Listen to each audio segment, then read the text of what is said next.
So I'm just doing a follow-up on my book. I've come to a crossroads. The dog's got her Reading biscuits there. So I've been up day and night doing this book, and I've done really well. I've got all the format together, wrote all the stories. It looks good on the pages on Apple Mac. But I am now at a crossroads because you have now got to format it to go to be a book. And I also need to do the cover. Now, I've been trying to do the cover, but everything has just come to a dead end at the minute, because you've got to know the sizes of everything, the margin lines, everything. So I've been learning as I go. So this thing has taken up my life, writing this book. And I thought, I'll have it done this week. I'll have it up on Amazon and blah, blah, blah. And I've just hit a wall. So it's part of the process, but I will learn, and I don't need any help from no one because I'm stubborn. I will learn, but it means staying up during the night, doing research, homework, making notes, constant notes, writing everything down, and just learning a piece at a time. Now, I know that when I've got to this book finishing, I know that the next book will be an easier process because I will have learnt all the different processes that you need to go through to get there, and all those little things that you don't think of. But it's doing it. And it is so tiring because I put time frames in my head and say, you've got X amount of time to do this. And it's the first time that I've ever done it, and I'm doing it all from scratch. And it's just one of those things, isn't it? I'm not going to give in, because I refuse to give in, because I've written the book, so why waste it? I also don't want to get to this point and then say, right, I'll pay someone to just format it and get it online into a book, because by doing that, to me, that means you've given in. And I don't like people taking over my stuff.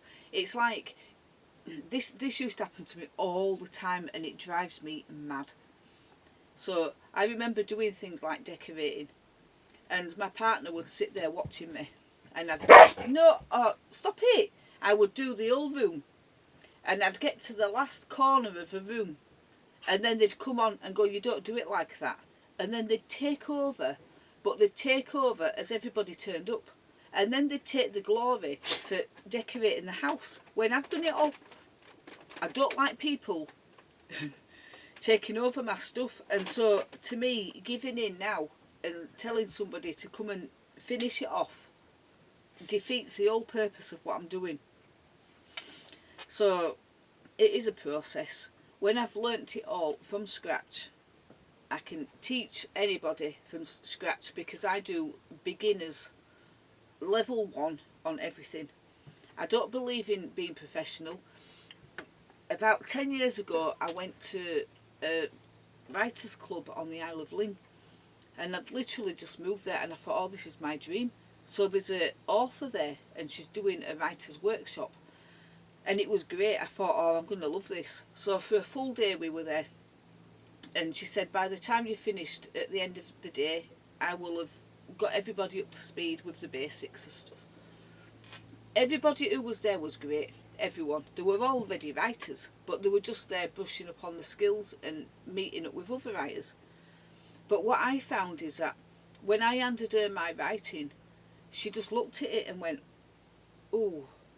And I said, what do you think? And she said, I think your language is too childlike, and I don't think that you are where you want to be right now. And if I was you, I would go on a professional course and invest in some writing skills. And when she said that, I thought, forget it. I just gave up. So this is why I haven't involved anybody in my book process, and I haven't let anybody read it. And the reason why is because I can't cope with criticism, because it just puts me off, and then I put it down and go, what's the point? So I'm forcing myself to go through something that I wouldn't normally allow myself to go through. So once this book's done, I know I'll be proud of it. I am proud of what I've written already, And it doesn't matter if most people don't like it, because it's the same as everything else. A lot of people don't like me, full stop. They don't like my channel, they don't like what I say, what I am. That's fine. But you're not going for those people, you're going for the people who will enjoy reading the book as much as you enjoyed writing it. So it doesn't matter. But I get too stressed when people step in and go, right, you don't want to do it like that and that, because and you want to change that, and I wouldn't do that. That's why no one's allowed to look at it. So this last part is going to take me longer than writing the actual book. And bear in mind, I've had nights where I've not gone to bed till 3-4 o'clock in the morning, and then I'm up for work at 7, 8. So there's been nights when I haven't even slept because my brain is just wired. But I can't give in. Are you stubborn like that? Have you got something that you can't let go of? It's like, for 55 years I've said I'm going to write a book. And then I've got to a point where I'm doing it, and then to put it down now would be an absolute waste of life. So I'm not giving in. So I am now going to... My place is a tip, by the way, as well, because I'm not on top of my cleaning or nothing, because I am just going around and round and round in this big circle of studying, writing and working and dogs. So I don't have time for nothing, including thinking or cleaning the van. I think I might have half an hour of just showing it I'm willing and just get on with something. But I need to get back to this because my head can't cope. And at the moment I can't cope with company. So if Steve comes round for tea today, I'll say, can you go after tea? Because I've got it into my head. I have to learn and get this done. Because what is the point in being found 90-year-old dead in your bed? And then everyone goes round and goes, oh, she was, you know, she tried, didn't she, sometimes? And then they find reams and reams of paper and 100 books that I never wrote. That... Do you know people like Picasso or whoever they are? Who was it? Monet, Dali? I don't know. But most of these artists didn't become famous until they were dead. And I don't want to be that person. If I'm going to make it, I want to make it while I'm still here. So I get to experience what it feels like to have money and to have choice. Because when you open your world up like that with more skills, and you make your income bigger, you've got more choices in life. So I just want to learn and I want to do it. I've got a big massive family and I want to be the one that says, right, there you go, a house, just there. But I want, do you know, it's really funny because even when I'm a millionaire, I still probably will live in a caravan, because for me personally, I can live a very simple life. But I just want to help other people, and I want to have a massive dream, because I think dreams keep you alive. And people that don't have dreams and ambitions just become depressed and dull and empty inside, and they're like, well, what's the point of everything? So you've got to have dreams, even if it never comes to nothing. As long as you're on the road to it and you're not giving in, who's to say you'll never make it in the end?